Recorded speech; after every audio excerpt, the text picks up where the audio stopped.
Bonjour et bienvenue dans l'émission de voyance. Christophe, votre voyant, répond à toutes vos questions. Il s'appuie pour cela sur les tarots et sur son étonnante faculté d'intuition. Aujourd'hui, en ce mercredi 20 octobre 2021, nous entrons dans une phase qui s'appelle la pleine lune. La pleine lune correspond à l'opposition de la lune et du soleil, donc elles sont dans des signes qui se font face. Donc au même degré, bien évidemment. Et donc là, l'axe qui est concerné est l'axe Bélier-Balance. Et cet axe correspond en même temps à notre individualité et correspond aux autres. Et quand je dis les autres, c'est le conjoint, la conjointe, les associés, dans leur globalité. Cela peut représenter, puisque symboliquement la balance est la maison 7, tout ce qui est en lien avec les contrats, qu'ils soient d'ordre privé ou qu'ils soient d'ordre affectif, relationnel. Alors la pleine lune, même si elle génère une certaine tension dans son principe, c'est une phase, et surtout les 2 jours postérieurs à cette pleine lune, est une phase qui nous permet de faire un point route sur ce que nous avons entrepris les 15 derniers jours, tel que nous avons considéré nos actions, tel que nous avons vécu d'une manière générale, et ce dans tous les domaines. Cet axe aussi correspond à tout ce qui est au niveau relationnel, que ce soit au niveau familial, amical, professionnel, affectif, amoureux. Donc, c'est un axe a priori d'ouverture. Et je dis bien a priori parce que je trouve que cette pleine lune a quand même une résonance très scorpionesque, si je puis me permettre. Mais cela, nous allons le voir d'ici quelques instants, la raison pour laquelle je la considère comme étant plus martienne plutonienne que vénusienne martienne. Voyons les forces en présence. Nous avons une conjonction Soleil-Mars opposée à la Lune, de facto, puisque c'est une pleine Lune, et au carré de Pluton. D'autre part, si nous dressons le thème pour la France, Mars se situe en maison 8, qui est la maison symbolique du Scorpion. Et si nous allons au-delà, pour ceux qui font de l'astrologie ou qui ont des notions en astrologie, l'axe Bélier-Balance habite respectivement, quand je dis respectivement, c'est le Bélier se situe en maison 2 et la Balance se situe en maison 8, et cela correspond également à l'axe Taureau-Scorpion.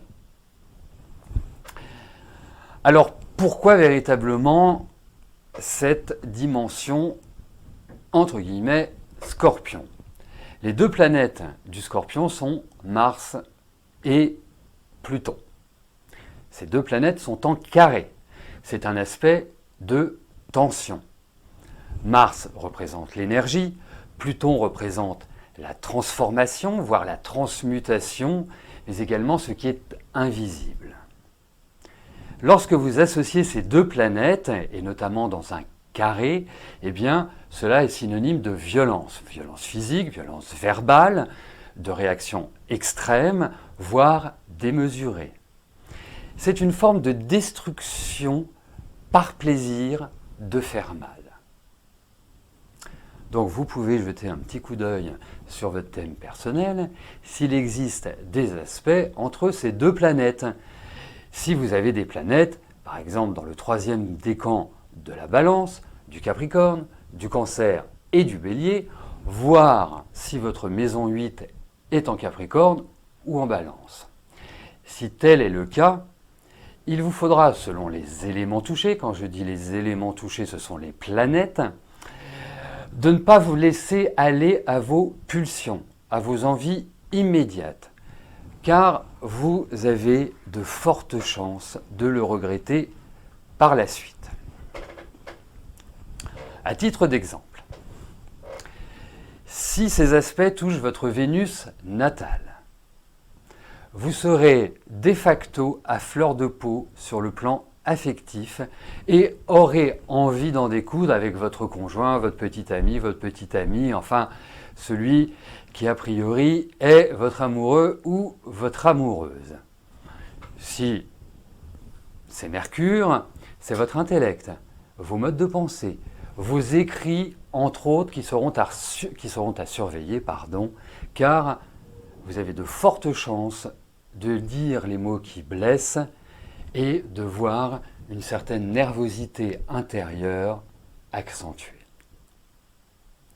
Donc, en aspect avec cette pleine lune, il est important pendant les quelques jours qui viennent de retenir au maximum vos pulsions profondes, de ne pas surréagir et de ne pas vous emporter tel un tsunami,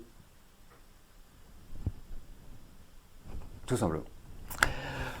Donc c'est un aspect extrêmement rude, extrêmement violent.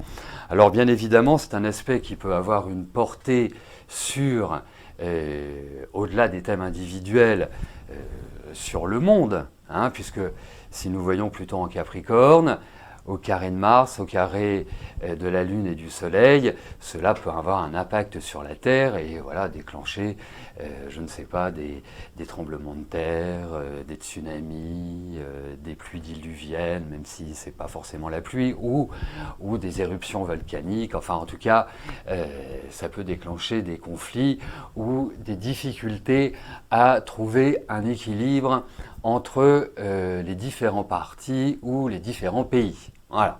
Donc, il faut plus aborder cette phase-là dans une forme de tranquillité, de sérénité, plus être dans l'écoute, dans l'empathie et prendre de la hauteur.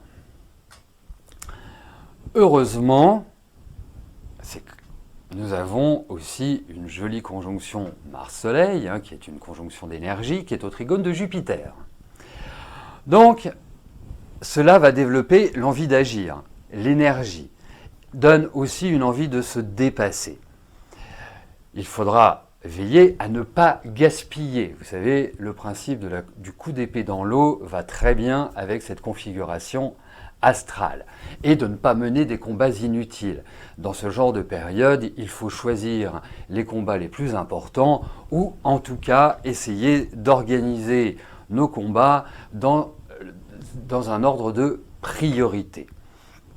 Donc, tout ce qui est en rapport, bien évidemment, avec Jupiter, nous mène vers la légalité, vers la concrétisation, vers l'expansion, vers le développement, que ce soit de nos projets, de nos activités, de notre vie de couple, etc., etc. Mais bien évidemment, Jupiter étant la loi, il faut s'attacher à le faire de manière légale. On va parler un peu d'intellect, puisque nous avons aussi Mercure qui est au trigone de Saturne, dans les signes d'air.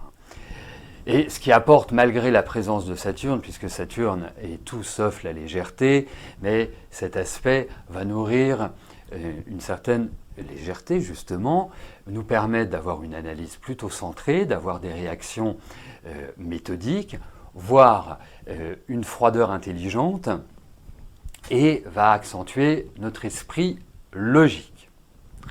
Donc, vous l'aurez compris, comme souvent en astrologie, les deux plateaux de la balance, si je puis me permettre, sont habités. Donc l'attitude la plus positive et évoluée est de se servir de ses capacités intellectuelles, Mercure-Saturne, plutôt que de se laisser aller aux instincts destructeurs et radicaux, Mars carré Pluton en aspect à la pleine lune. Je vous ai dit que j'évoquerais, puisque depuis quelques mois nous avons une espèce de concentration de planètes rétrogrades, et que ce qui est un phénomène assez rare, c'est de voir une grande majorité des planètes revenir direct dans un mouchoir de poche. Donc, quelles sont les planètes qui sont redevenues directes? Mercure, Jupiter, Saturne et Pluton. Lorsqu'une planète est rétrograde, cela nous oblige à réfléchir à la valeur, au domaine correspondant à ces dites planètes. Pour Mercure, ce sont nos modes de communication. Pour Jupiter, cela correspond à notre place. Notre place, quelle que soit sa nature. Ça peut être notre place dans notre profession, dans notre famille, dans nos amis, dans la société. Saturne va nous parler de nos structures personnelles, de notre colonne vertébrale. Et Pluton, de nos transformations, qu'elles soient de nature matérielle ou qu'elles soient psychiques. Ce que l'on souhaite modifier, ce que l'on souhaite transformer.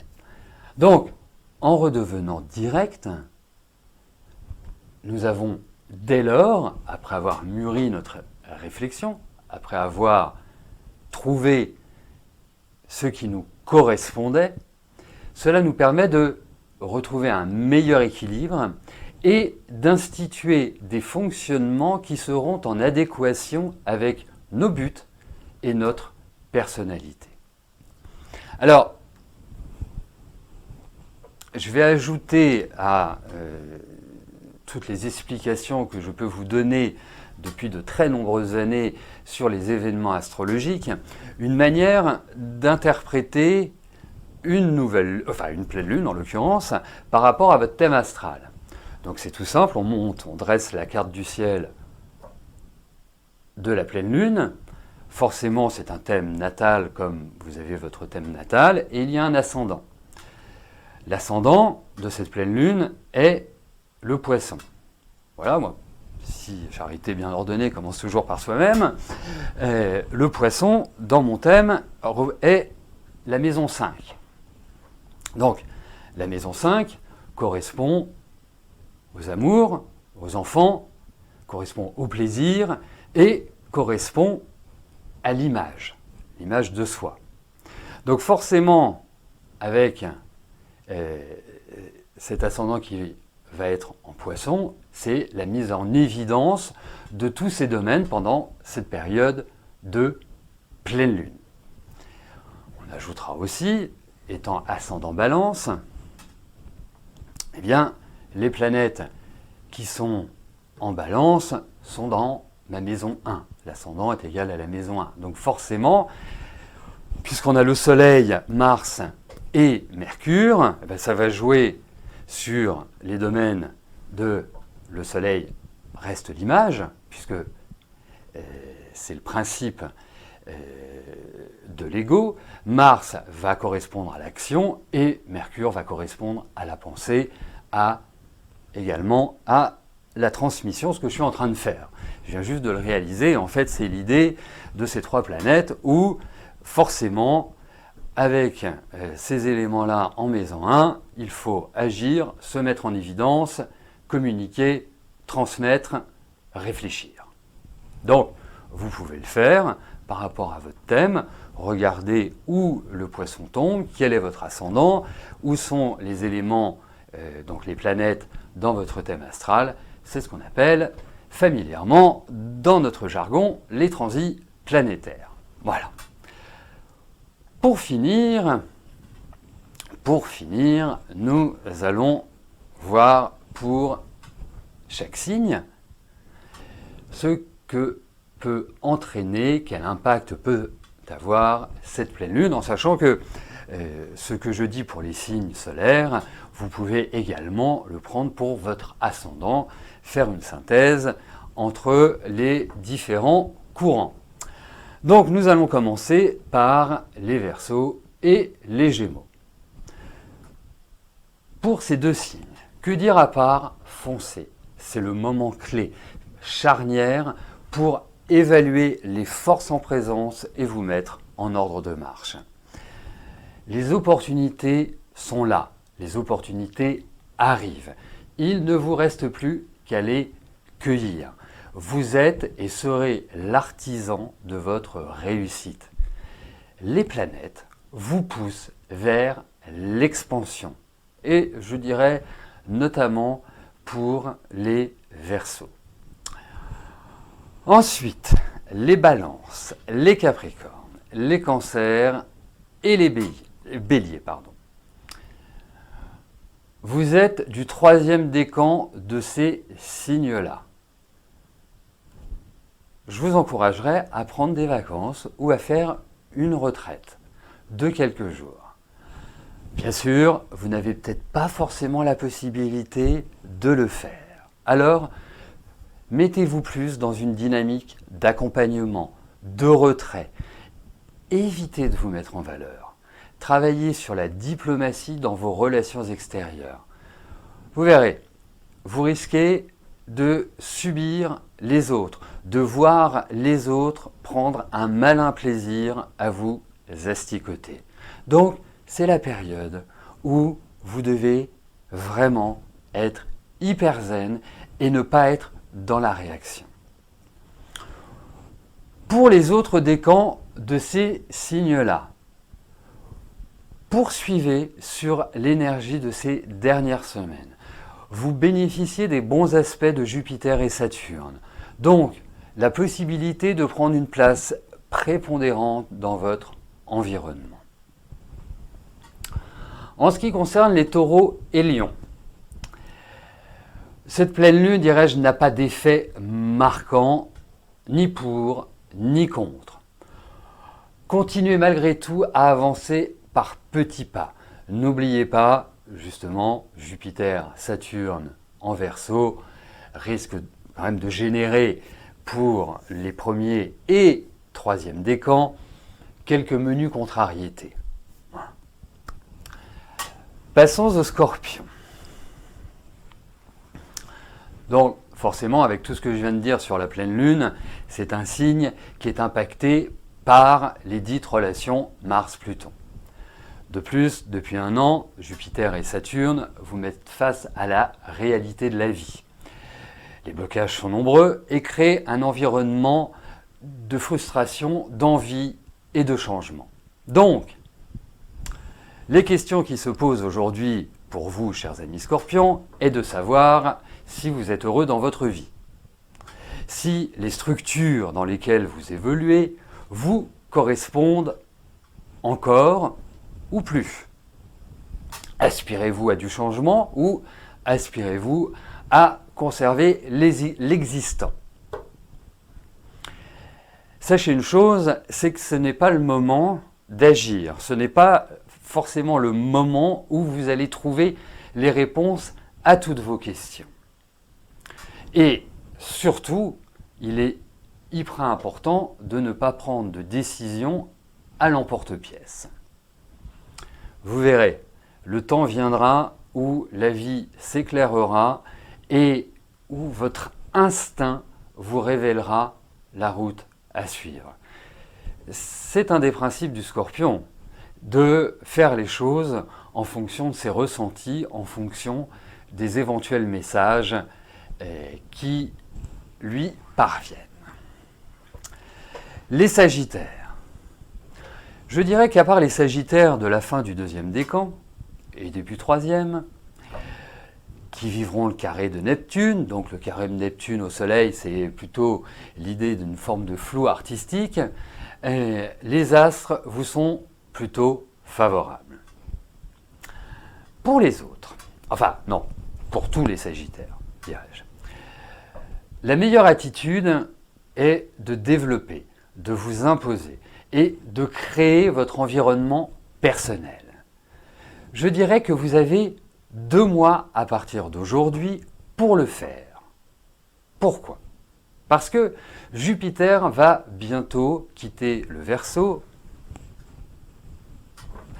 et entrer dans le signe des Poissons. Et là, cela formera un carré à votre Soleil. Quel impact ? Que cela signifie-t-il ? Eh bien, vous serez dans une énergie de confiance excessive.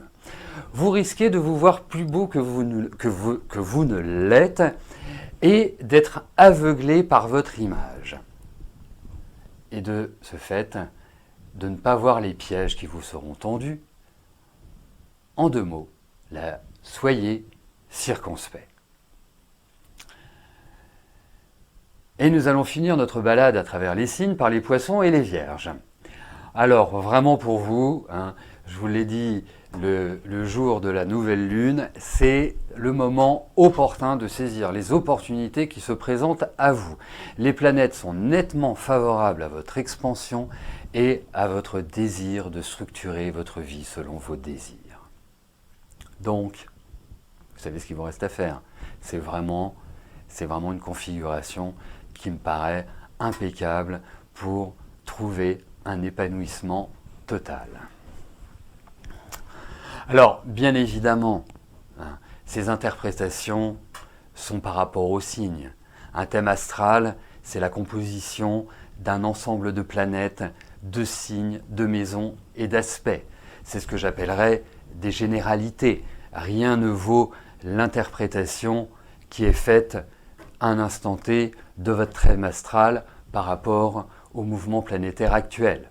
C'est là où vous obtiendrez le maximum de précision. Donc en conclusion, je vous dirais que cette pleine lune, même si elle porte en elle une certaine violence, une dynamique plutôt sévère, plutôt radicale, c'est une pleine lune, puisque nous sommes quand même sur l'axe Bélier-Balance, qui peut nous permettre de trouver un équilibre entre des principes individualistes et des principes altruistes, des principes de partage, d'échange. Il ne faut pas répondre par la violence à la violence. Ce serait, je dirais, la phrase clé de cette pleine lune. Eh bien, je vous remercie de votre attention. Bien évidemment, vous pourrez réécouter cette intervention depuis le site www.émissiondevoyance.com. Vous pouvez également la retrouver sur notre chaîne YouTube. Et puis, bien évidemment, l'astrologie ne s'arrête pas aujourd'hui et dans les semaines qui viennent, nous aborderons d'autres thématiques, que ce soit la nouvelle lune, que ce soit l'entrée de Jupiter en Poisson, et puis plein d'autres événements astrologiques qui se préparent. Voilà, écoutez, je vous souhaite à tous une excellente pleine lune, et je vous dis à très bientôt pour de nouvelles aventures astrologiques.